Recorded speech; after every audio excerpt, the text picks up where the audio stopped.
ಆತ್ಮೀಯರೇ ನಮಸ್ಕಾರ. ಇತ್ತೀಚಿನ ದಿನಮಾನದಲ್ಲಿ ಜಮಖಂಡಿ ಮಹಾನಗರದಲ್ಲಿ ಏನು ನಾವು ಆಡು ಭಾಷೆಯಲ್ಲಿ ಸಾರ್ವಜನಿಕರು ಬಿಡಾಡಿ ದನಗಳಂತ ಕರೀತಾರೆ, ಆ ಆಕಳುಗಳ ಸಂಖ್ಯೆ ಎತ್ತುಗಳ ಸಂಖ್ಯೆ ಅತಿ ಹೆಚ್ಚಿನ ಪ್ರಮಾಣದಲ್ಲಿ ಜಮಖಂಡಿಯಲ್ಲಿ ಆಗಿರುವುದರಿಂದ ಇತ್ತೀಚಿನ ದಿನಮಾನದಲ್ಲಿ ಅವುಗಳಿಂದಾಗಿ ಅನೇಕ ದುರ್ಘಟನೆಗಳಾಗಿರ್ತಕ್ಕಂಥದ್ದನ್ನು ನಾವು ನೋಡಿದ್ದೇವೆ.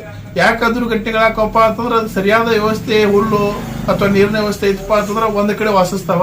ಆದ್ರೆ ಆಹಾರವನ್ನು ಹುಡ್ಕೊಂಡು ಬಂದಿರತಕ್ಕಂಥ ದನಕರುಗಳು ಸಿಟಿಯ ಮಧ್ಯೆ ಬಂದಾಗ ಸಹಜವಾಗಿ ಟ್ರಾಫಿಕ್ ಸಮಸ್ಯೆ ಆಗಿರ್ಬೋದು ಮತ್ತು ಜನದಟ್ಟಣೆಗೆ ತೊಂದರೆ ಆಗ್ತಕ್ಕಂಥದ್ದನ್ನು ನಾವು ನೋಡಿದ್ದೇವೆ.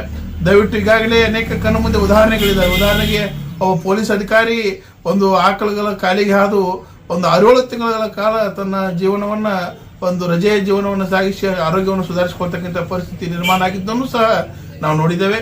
ದಯವಿಟ್ಟು ಆ ಗೋವುಗಳನ್ನ ರಕ್ಷಣೆ ಮಾಡಬೇಕು ಮತ್ತು ಪಾಲನೆ ಪೋಷಣೆ ಮಾಡಬೇಕಪ್ಪ ಅಂತಂದ್ರೆ ಸಂಬಂಧಪಟ್ಟಿರ್ತಕ್ಕಂಥ ಅಧಿಕಾರಿಗಳು ಕೂಡಲೇ ಏನ್ ಮಾಡ್ಬೇಕಪ್ಪ ಅಂತಂದ್ರೆ ಒಂದು ಗೋಶಾಲೆಯನ್ನು ಮಾಡಿ ಅದಕ್ಕೆ ರವಾನೆಯನ್ನು ಮಾಡಬೇಕು, ರವಾನಿ ಶವಗಳಿಗೆ ಪಾಲನೆ ಪೋಷಣೆ ಮಾಡಬೇಕು ಅಂತ ಹೇಳಿ ಕಳಕಳಿಯವಾಗಿರ್ತಕ್ಕಂಥ ವಿನಂತಿಯನ್ನು ಮಾಡ್ತಾರೆ. ಯಾಕಪ್ಪ ಅಂತಂದ್ರೆ ನಮ್ಮ ಜಮಖಂಡಿಯ ರಸ್ತೆಗಳು ಅತಿ ಚಿಕ್ಕ ಪ್ರಮಾಣದ ರಸ್ತೆಗಳು ಇರುವುದರಿಂದ ಜನದಟ್ಟಣೆ ಆಗ್ತಾ ಇದೆ. ಆ ಜನದಟ್ಟಣೆ ಕೇವಲ ದನಕರುಗಳೇ ಕಾರಣ ಅಂತಲ್ಲ, ವಾಹನ ಸಂಚಾರವೂ ಸಹ ಕಾರಣ ಆಗಿರ್ತದೆ. ಅದರಲ್ಲಿ ವಿಶೇಷವಾಗಿ ಮೂಕ ಪ್ರಾಣಿಗಳು ಇರುವುದರಿಂದ ಇವುಗಳಿಗೆ ನಾವು ಏನು ಹೇಳೋದಕ್ಕಾಗೋದಿಲ್ಲ. ಅವು ಸಹಜವಾಗಿ ಅಟ್ಯಾಕ್ ಮಾಡತಕ್ಕಂಥ ಮತ್ತು ದಾಂಧಲಿ ಮಾಡತಕ್ಕಂಥ ವಾತಾವರಣ ನಿರ್ಮಾಣ ಆಗ್ತಾ ಇದೆ.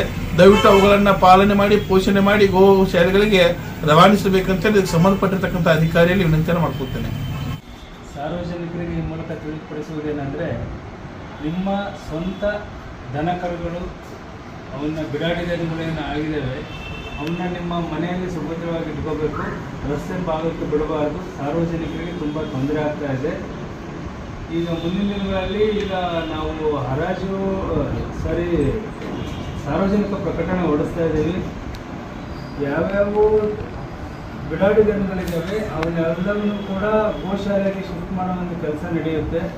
ಮತ್ತು ಅದೇ ರೀತಿ ಬೀದಿ ನಾಯಿಗಳು, ಯಾವ ಬೀದಿ ನಾಯಿಗಳಿದ್ದಾವೆ ಅವು ಸ್ವಂತ ನಾಯಿಗಳಿಗೆ ಬೆಲ್ಟ್ ಕಟ್ಕೊಂಡು ಅವ್ರದ್ದೇ ಮನೆಯಲ್ಲಿ ಇಟ್ಕೋಬೇಕು. ಹೊರಗಡೆ ಬಿಟ್ಟಾಗ ನಾವು ಅವಕ್ಕೆ ಟ್ರೀಟ್ಮೆಂಟ್ ಮಾಡ್ತೇವೆ ಅದನ್ನು ಕೂಡ. ಮತ್ತು ಈಗ ನಮ್ಮ ನಗರ ಪ್ರದೇಶದಲ್ಲಿ ಮಳೆಗಾಲದಲ್ಲಿ ಇವು ಕತ್ತೆಗಳು ಭಾಳ ಬಂದಿದ್ದಾವೆ, ಅವನ್ನು ಕೂಡ ಶೀಘ್ರದಲ್ಲೇ ಶಿಫ್ಟ್ ಮಾಡೋ ಕೆಲಸವನ್ನು ಮಾಡಿಸ್ತೇವೆ ಅಂತ ಈ ಮೂಲಕ ಎಲ್ಲರಿಗೂ